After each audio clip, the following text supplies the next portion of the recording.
Sometimes we all need a little help to get things done.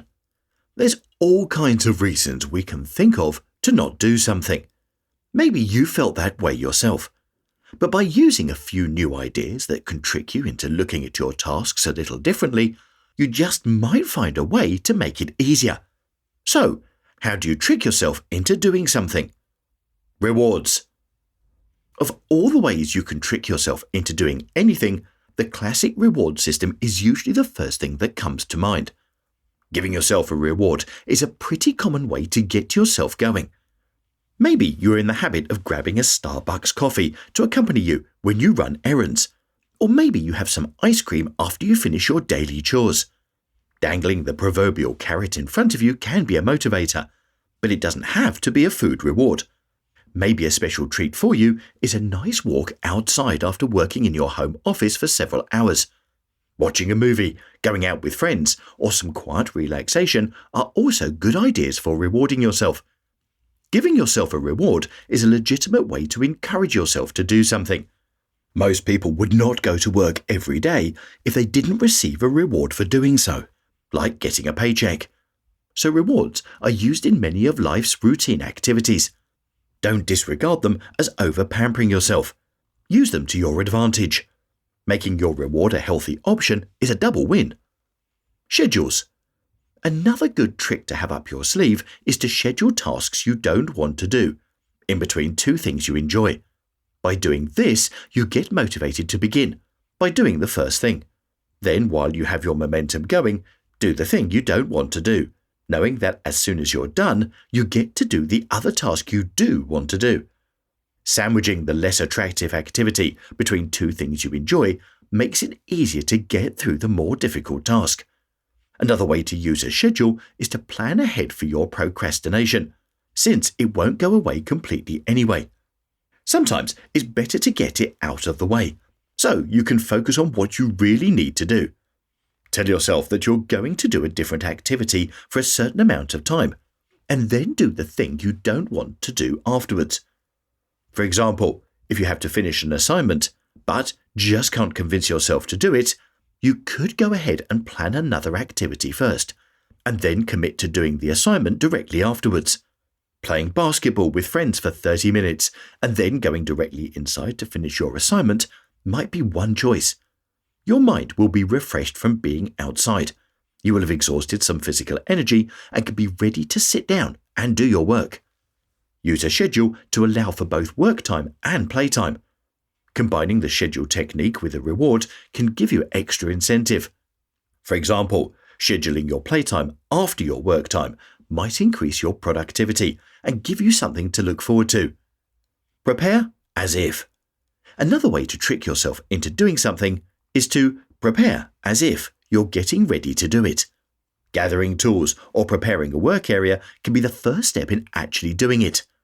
Oftentimes, the preparation can be easier than the task itself, and if it's easy, you might be more likely to start. For example, if you always set up your work area a certain way with papers, laptop, snacks, and special lighting, then by getting it ready, you are telling your brain that you are preparing to work. Once it's all set up, there's little effort needed to just sit down and get started. Another example might be if you've been missing out on your workouts lately. You may have to trick yourself into thinking it's time to go to the gym. When you start to gather your things, like your gym bag and any equipment you normally take with you, and set them by the front door, you'll be one step closer to actually going.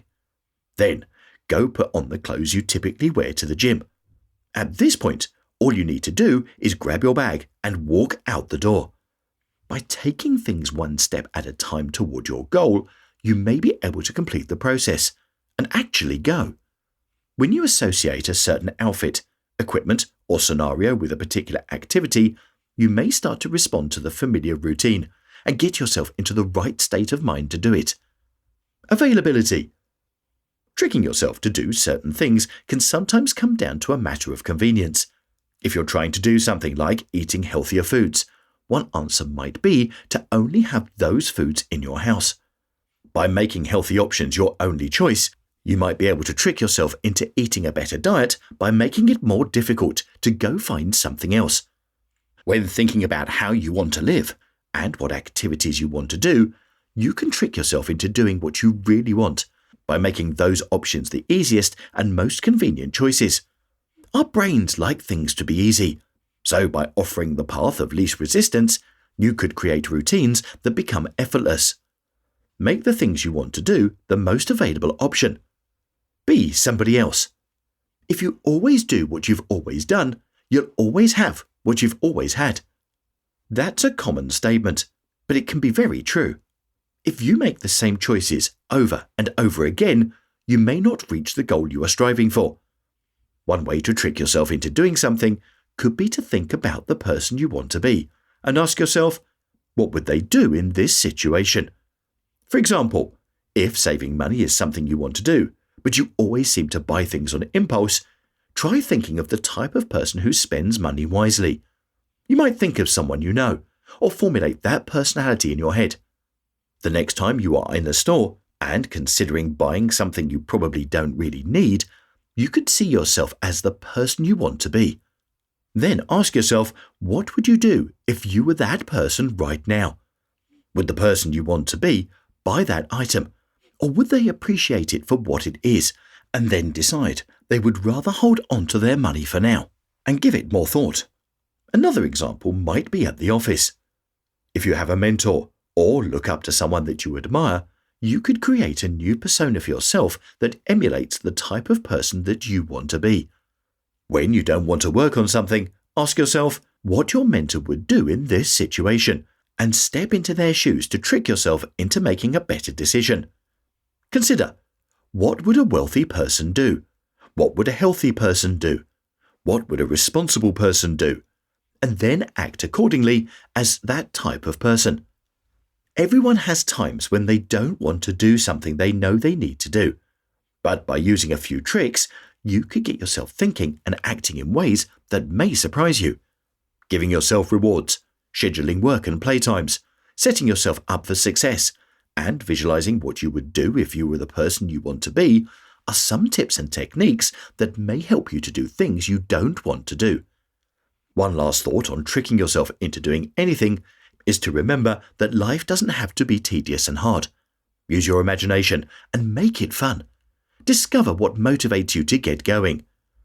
In his fun-filled, inspiring book, Oh, the Places You'll Go, Dr. Seuss writes, "You have brains in your head. You have feet in your shoes.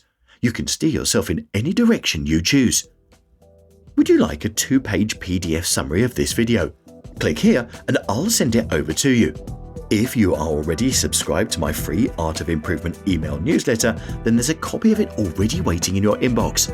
Thank you for watching and have an awesome week.